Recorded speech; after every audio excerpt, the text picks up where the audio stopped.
Hi, everybody. Here we are, Tiara International, live on Facebook on Friday. We are making a habit of being live here around 12 noon Central Time. And then, Andrea, what time is it where you are over there in the Netherlands? 1900, I think. It's now it's 7:30 already, and you can see Yeah, yeah, exactly. you can see the last parts of the sun go down. Yeah. So if this is your first Facebook Live with us, we are Tiara International. We focus on women's leadership development and provide that all over the world. We are all on this call global leaders and managing partners with Tiara International. I'm Betsy Sobiak, and then we also have Peg Rowe. Hello. And Elizabeth Rusky. Hey there. And Andrea Henning. I'm here. Hi. Awesome. So if you're new to us again and you want more of this, you can always like either our Facebook page or subscribe to our YouTube page, because we always make sure that the videos are found both places. Today, we decided to come to you and share people we find inspiring. You know, one of the gifts and challenges as people in the leadership development space is always really being thoughtful about what are the innovative leadership skills and characteristics that are being called for. Who really is leading in a new way? Who do we find that we admire and inspires us and we follow, so that we continue to grow ourselves, as well as look and see how we can bring that into the work that we do with our programs and our clients. So at the beginning of this week, we decided to give ourselves that challenge to look and see whether it's someone famous or someone we know personally, whether it's someone alive today or someone who is someone from the past, a historical figure, and share who we find inspiring and why. And then we're going to see what happens. So we'll share who we find inspiring and why. And then after we do a few rounds of that, we'll look for some themes and some characteristics about the women that we found admiring, and specifically when it comes to leadership today and what's really being called for as we work and our lives. So let's see. Let's Peg, will you go first? Sure. Sure. I'll be happy to go first. So I have a long list of people that I admire and whose inspiration I draw from in terms of their leadership. And the one I'm going to share at this moment is a woman by the name of Ruth Bader Ginsburg. And if you're in the U.S., you would know that she is a Supreme Court justice, which is the highest ranking justice that one can be in the United States. And what I admire about her is that she has taken on the mission in her life of improving the world for women and children and gender equality, but she's done it in her way. She's a lawyer. She was trained as a lawyer at a time when women did not go to law school. This was not a common, normal thing. She is in her 80s, and she is someone who knows her way, and her way was a very scholarly way. She describes herself as being a bit somber.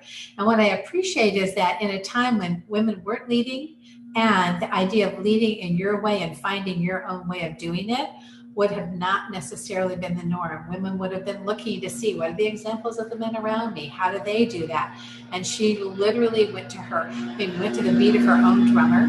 And that's really what I appreciate, is that she used her skill as a lawyer. She used her ability to discern what needed to happen and created a body of legal work that literally in this country changed the whole perception of gender equality for women. I did not know until I saw a recent documentary that she was featured in how much we owe to her for having changed the landscape of what is possible for women, because the law now supports it.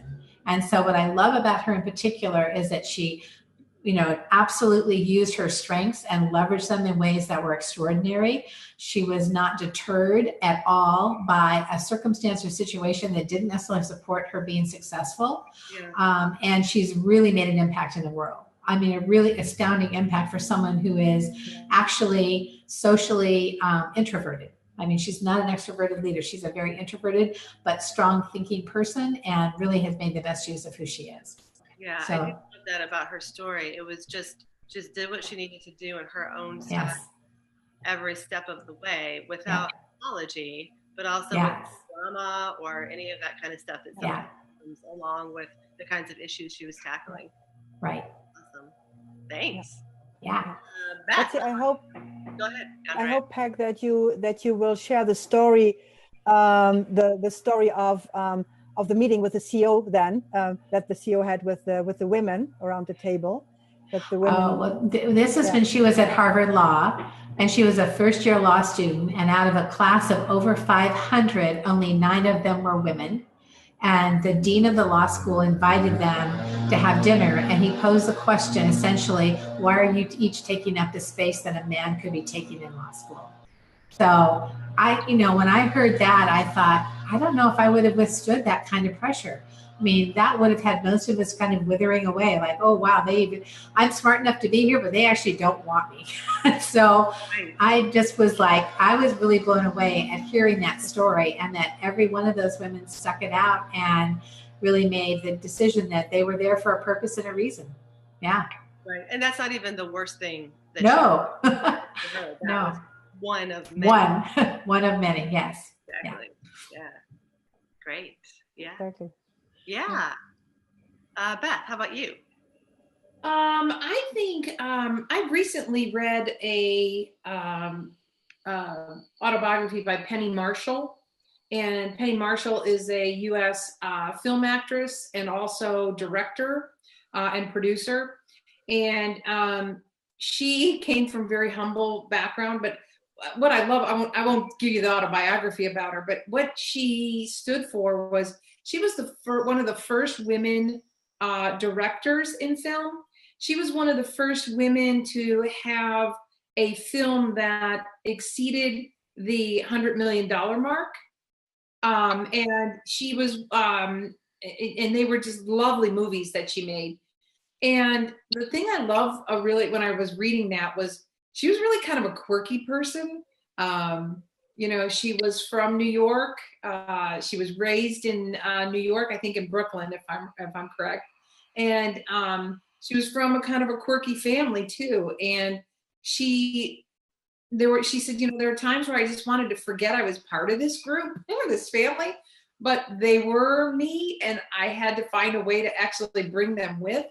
And her brother was incredibly successful as mostly as a writer and then a producer and director. And he also acted too. But what he said to her was, I will open any door for you. And that's what I have to do for you. You're my sister. Of course I will. But you have to walk through it. Yeah. And that's the thing that I love. And she took that seriously. Like, she opened doors for other women too, and other people, and they have to walk through it. So I really, she's kind of you love her or you don't as an actress, but I've loved every one of her movies. Yeah, it's awesome. And you said the thing about maybe from Brooklyn or whatever. I do want to just say to anybody who's watching this, if you have more information on one of the people we talk about and want to add it in a comment, or you want to add a favorite quote, or maybe even correct a piece of information.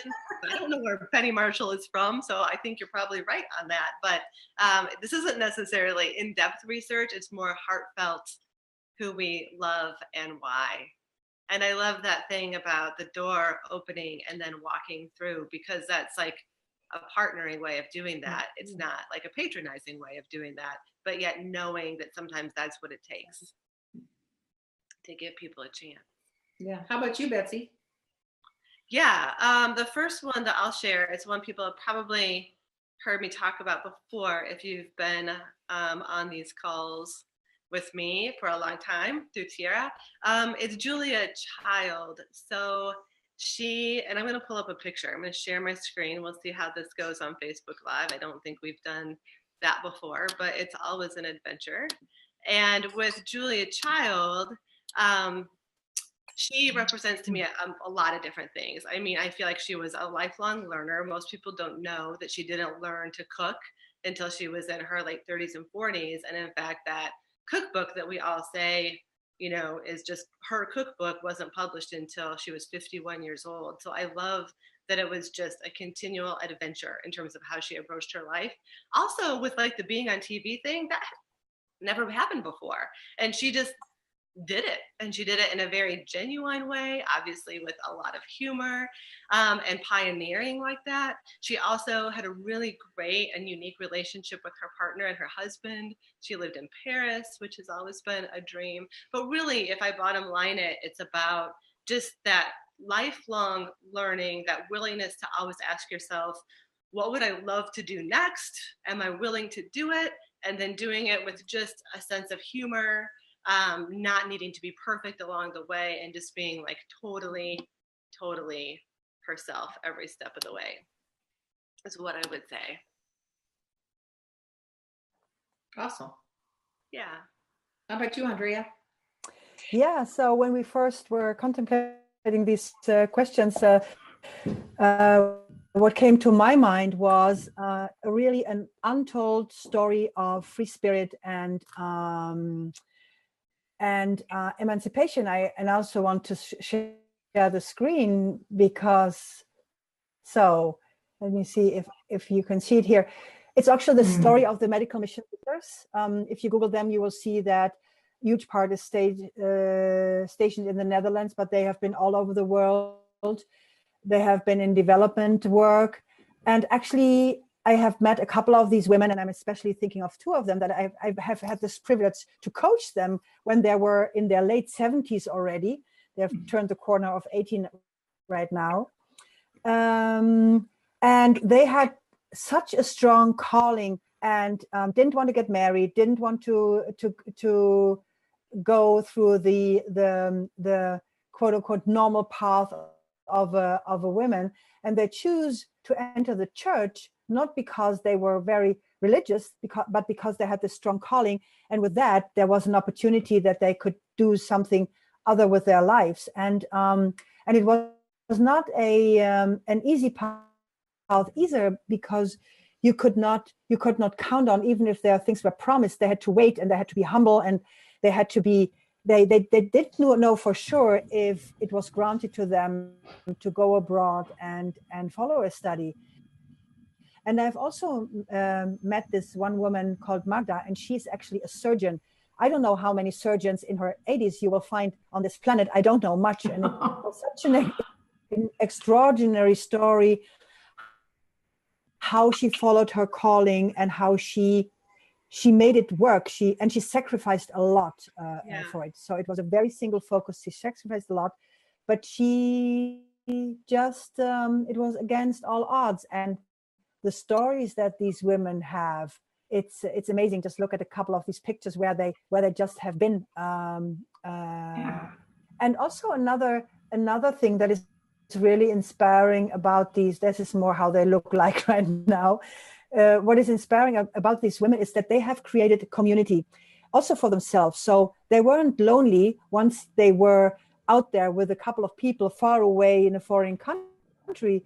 They have created lifelong love relationships in a way that also amazes me. And now they're actually, what is also inspiring about them now most of them, because they are so at age, they have come back to the Netherlands, and they have actually created their own healthcare. So they use their money to create an own organization that now takes care of their needs in whatever stage they are. So in so many ways, they are just revolutionary. Mm-hmm. Yeah. That's awesome. Yeah. Yeah, and I love that, being called to be of service. And then what's the platform or the organization? And do you have to make it yourself, or is there something that you can be part of to help you fulfill on your calling? And it sounds like for these women, it was like together they could accomplish something that they were called to accomplish on a much bigger scale. Excellent. Yeah, I love the idea of the way they create a community to make a difference. Exactly. Like that sense of connecting together and multiplying their strength and their power by being together and taking on these challenges in a way that they might not have been able to do as easily by themselves. Yeah. Hey, we've Exactly. done some of these calls before about how, when we retire, or, when if we could just go buy a place where all Tiara women could come. I do like that. I mean, we would love men. Let's not they're welcome, but okay. we want that sense of community. That would be great. Yes. Yeah. Are natural about and tend to crave too. Yep. Okay, good. Those were all good ones. Let's do a yes. And see yes. Yep. We can keep it to just one. None of us could keep it to just one. No. As we're talking, I'm thinking of more. I know. Right? So. Exactly. Yeah. This was actually the hardest conversation for me to prepare for. I know. I come up with 3, and I'm like, no, well, there's this little girl down the street who is inspiring to me, and then there's this, so there's that. Yeah. You want to stay in the same format, Peg? Why don't you go again? Sure. So the next one on my list for this go around is Madeleine Albright, who was she's a fascinating story in the United States as a public figure. She came to prominence as the UN ambassador to, or the U.S. ambassador to the UN. And then from there, she became the Secretary of State. And she wasn't the first female Secretary of State, but that high-level diplomacy was not always commonplace for women. What I particularly appreciate about Madeleine Albright is not dissimilar, Betsy, to Julia Child in that she had a career. She was an educator. She had a career, but it was not in the public arena. And she didn't enter the public arena until, much later. I'm thinking late 40s, early 50s, perhaps, was when she was, became, more of a household name, if you will. She's another person who has stood for women and children in a really profound way. So she had a statesman position where she was, obviously representing the U.S. in lots of different arenas, but she always brought the mission and the desire to impact the world for women and girls everywhere, not just the United States, everywhere, was always an important cornerstone of the kinds of things that she was working on from a diplomatic standpoint. And one of my favorite stories about her when she first got to the UN was that she started doing these luncheons for other women diplomats. And she got calls from other countries, that said, well, why can't we be invited to the luncheon? And she's like, well, name a woman ambassador and you can be, because it was all her effort to try to coalesce this few number of women who often were representing smaller countries that didn't get the kind of visibility that the US would get. And it was just one of those quiet things that she did that wasn't publicized, but it was her way of really putting a focus there. And she has maintained that focus all the way through. She's another one that's well into her 80s now. Yeah. Just published her latest book, is on a book tour. She's very thoughtful, and she's always been outspoken and forthright and willing to say what she stood for. And I really appreciate that. She's, for me, someone who found her voice, but found her public voice later than a lot of people did. And so she's really always been willing to just be there. And if she's wrong, and she'll say so. Yeah. But for the most part, she's very willing in a very thoughtful way to say what's on her mind. Yeah, thank you. And a theme of community again too, or yes. Or people or something like that. That's awesome. Yeah. Great. I'll throw out another one. Rosa Parks comes to mind. And Rosa Parks is somebody who was a part of the civil rights movement here in the States back in the 50s and 60s. And it all, for her, what I really love about what she did is it just came from just a pure sense of right and wrong. It was just so this is just wrong and I'm not doing it. And, the whole civil rights movement was a lot about anger and power and, and injustice, and all that's fine. But it didn't really take off and get legs until this soft-spoken woman just absolutely looked at somebody and said, no. Just like that, no. Just talk about finding your voice. I get chills when I say it, because it was just so heartfelt and just so, this is not right and I'm not doing it. Yeah. And I love that. And I love that it was the spark all this other effort, and I'm going to say masculine energy, was out there trying to push it. And here's this woman who gave voice to it in a whole new way. And I think that's pretty beautiful. And I just feel like when I listen to that kind of a story, like for both her and Ruth Bader Ginsburg, like the courage it took to follow what you knew to be right in the face of, obstacles that were terrifying in some respects. So where those women mustered that courage at their ages in that stage of our country's development is remarkable to me. Yeah. Yeah, I'll build on that one. So for my next ones, I'm actually sharing 2 in this window of time, so I can see 4. She's always a rule breaker. You're sneaky. You are sneaky. Them because you're the host, you can sneak it. Like a similar reason why I'm choosing both of them. Yeah. So again, I'm going to share my screen to give a little visual here. So the first person I'm going to talk about is this woman, Latika Wilbur, and she is someone who's a Native person, and she has started a project called Project 562, which basically takes her gorgeous photography and makes a gallery that represents all of the active 562 Native tribes that are still here in America. And the thing about this is that I love how somebody just took something that they're deeply passionate about and believe in, and they took one of their gifts. So here's her gallery. So I want to show some of her pictures, and just travels around and does what she does and provides people with these images of real Native people alive and well and contributing today to this country. Just a really graceful, elegant, beautiful, visceral stand for something. And I just love that. Like you can tell. I don't know if I can talk about my second one. No, I'm just kidding. So Project 562 is what she started. And I just think it's amazing. And so then the second one is this woman, Tamara, and her thing. You haven't shared.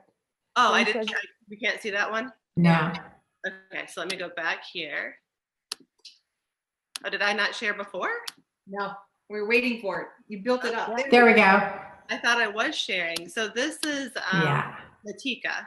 Yes. Her. And then this is her gallery.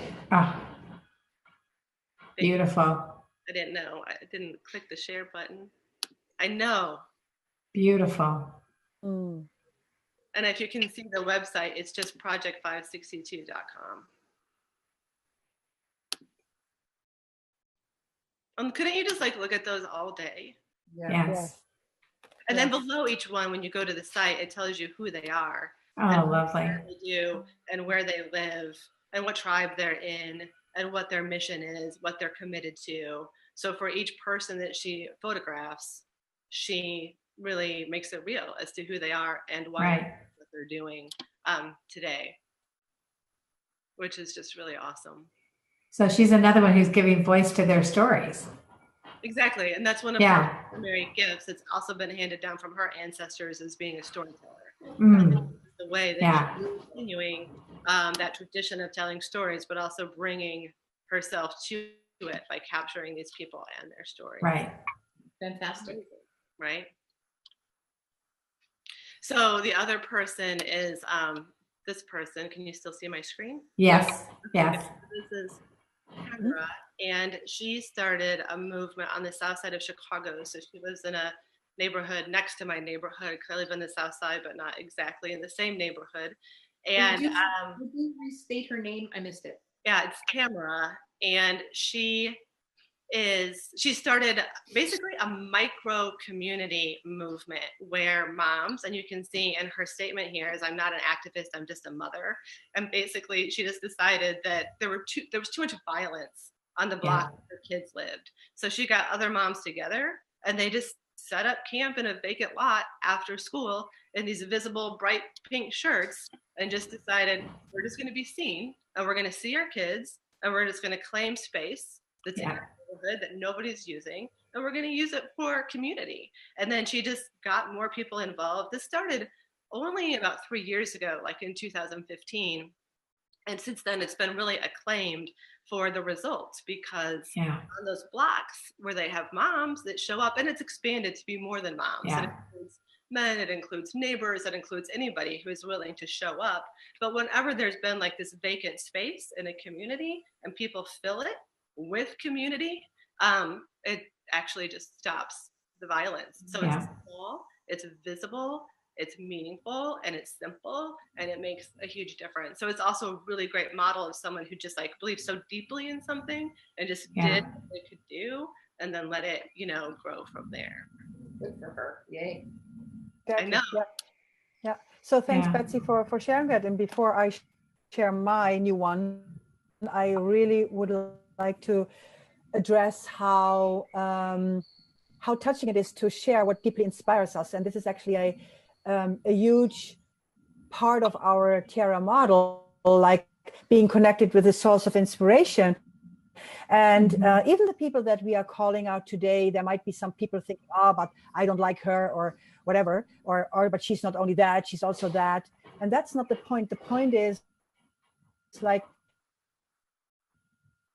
they touch something inside of us that is deeply connected to what we want to be in the world, how we want to show up, and how our life projects are, what we wish to somehow contribute.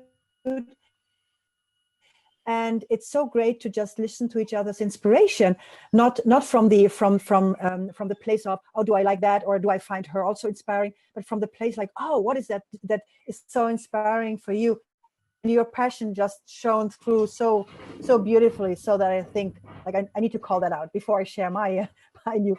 What I have chosen to talk about next is Elizabeth Gilbert. And can you see it? Yes. Can you see my screen? I see it. And I mean, there's so many beautiful pictures of her. And kind of, I discovered her. I haven't read her book, Eat, Pray, Love. I had seen the movie, which is, of course, a sacrilege. You shouldn't do that. But I was interested in her story. And she actually caught me when I think it was a TED Talk that she gave about how she was this artist who have struggling, but always have been true to what she loved most and have been rejected so many times. And then all of a sudden, she wrote a book that was this huge bestseller. And it touches me personally because my daughter is also on that path now. And it's just so inspiring for these young people to see that you're not this overnight success. It takes all the passion that you have to be rejected all the time, to circle back to that, and then you you can get successful overnight. But that was not the point. The TED Talk was about like, how on earth am I going to write a next book after that success? It can only be a failure. And what do I do then? And then, of course, it was a failure. And then she had to pick herself up again to keep writing. And she also said that it was probably harder to show up with this next book after that success than anything else that she has done. And she has this huge message for people, just to push through and find this place that is so close to their heart. Apart from that, what I really love about her is that she's really still very accessible. She's not distant. She puts herself out there, and as we all know, the amount of dirt that people like that must endure, it's also incredible. So to keep your own sanity and integrity. And of course, her latest story, that she married the love of her life, which was her best friend, a woman that then she had to say goodbye to. I don't know how long they were married, not long. And now she's really in the grieving process. And she's also very open about that when you follow her on Facebook. And this is also tricky stories, to be that open with these kind of vulnerability, not making it into something over emotional, but something that actually can serve other people in their grief. So I have followed her in a couple of stages, and she has been very meaningful because she was role modeling how my daughter could find some inspiration to keep through when her rejections hit in. Mm-hmm. Awesome. Yeah, Elizabeth Gilbert is a great story of someone else who finally found her voice. And I don't mean finally like she's 100 years old, but I think she took a path to finding her voice.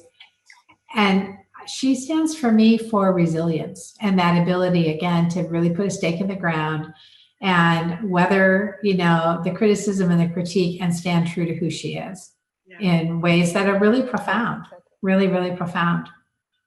Exactly. And make those choices. Yeah. Exactly. Yeah. So I would urge anyone who's listening to us to be thinking about who inspires you. Yeah. What is your source of inspiration? Exactly. And what are those things that you can take from that you can find as keys to, what's important to you? I mean, that's part of what we love. It's like, who inspires us? And I'm like, whoa, what does that say about me and who I am as a person and a leader? If I'm inspired by that, what is it I'm taking from that? Peg, we have conversations like this all the time. And I know some people say, are you serious? Like that's, and we're like, yeah, because it is a source of inspiration to be talking inspiration. Yes. And so I would piggyback what you're saying is not just think about this for yourself, but if you're at a cocktail party or if you're at a family gathering this weekend, if you're somewhere with friends, ask them this question. Change up the conversation a little bit. Yes. Instead of what did you do this weekend? Hey, what inspired you this weekend? Right. Well, we even can get sucked into problems or what are the issues or who don't you like? How are whatever. And so to actually graciously and shift it to, well, who do you admire? Who's doing it? Yes. Who do you turn to for inspiration? Right. Who makes warms your heart because of the goodness and the change that they're creating or something like that. It's really, really powerful. Yeah. Plus for me, it always has me appreciate something different about each and every one of us. It's like when you share who inspires you, I now have another path into who you are as a person. And, it's inspiring to me to hear it, but it's also so fascinating because I learn so much about, what's important to you, what's really important, what really, really counts. I think we're kind of at the end of our time. Yeah. And we can also take a couple minutes. Like one of the things we promised was that we would just highlight what leadership traits, So in that, maybe just as we're closing, do around what are the themes that you really heard and saw in this, brief sharing of our. And I do know none of us are going to follow the rule and only do one. So why don't we just say two? Start with you. What are the main themes that you heard in this? Well, there's a couple. Let me start it. When I first started thinking about this, I said to myself, who are the types of leaders that actually inspire me? Mm-hmm. And so it wasn't just who inspires me. I actually went to leaders, and there's some traits about leadership that they actually care about results and relationships. Like it's important that both are intact. That is something, the human element was present in all of these things for me. And then the last couple ones, you guys have even called these words out. They were resilient. They were vulnerable. They were just themselves. They were a little quirky. They really just embraced themselves. What else did you guys hear? For me, for the ones that I picked, as well as others that you all picked, one of the things that I heard was the willingness to take a stand and to follow what you believed, and not to be persuaded against that, but to really take a stand for that, and then to give voice to your beliefs, to be willing to share that and give voice to it, whether people agreed or disagreed. There's a bunch of others, but I'll let y'all pick those. Mm-hmm. My list of traits is like 3 pages. Yes. Yeah, I know. Mine too. Andrea, how about you? Yeah, I would say the strong calling, but I find it a little bit tricky because I am convinced that everyone has this strong calling, but for everyone everyone, it might just feel and look a little differently. Often we associate the strong calling with very passionate extrovert people, and that they're out there and they can voice the passion. So one of the requests that I would make to our listeners or watchers here is like, find a person maybe who is a little bit more quiet and find out what they are passionate about, and you will be surprised about the inner strength and calling that they feel. And I also think that because this is often so hidden, that might be one of the sources of depression, that we are not able to voice what's really inside of us because no one really listens or is interested. And we often are not able to voice it for ourselves because it's so normal and natural for us being us. So be the listener to some of these more quieter people and you will be amazed. Yeah. For me, I'd bottom line it with people feel brave enough to do something that they really believe in. They're also willing to do it imperfectly. And they're typically supported by others and really open about their journey along the way. Yeah. So, yeah, totally inspired by the people in our community that we know as well, our Tiara women. If you guys like this kind of conversation, please like our Facebook page as well as subscribe to our YouTube channel. You can also check out more of what we do at tiara-leadership.com. That's tiara-leadership.com. You can find us on there. If you want to email us directly, you can find our upcoming programs. You can read more about our Tiara Resource Circle, which is a way you can get connected to us and our Tiara community more consistently if you'd like to. So feel free to ask any questions, to add any comments below, and to stay tuned for our next video next week. Thank you. Thank you. Bye-bye. Thank you. Bye.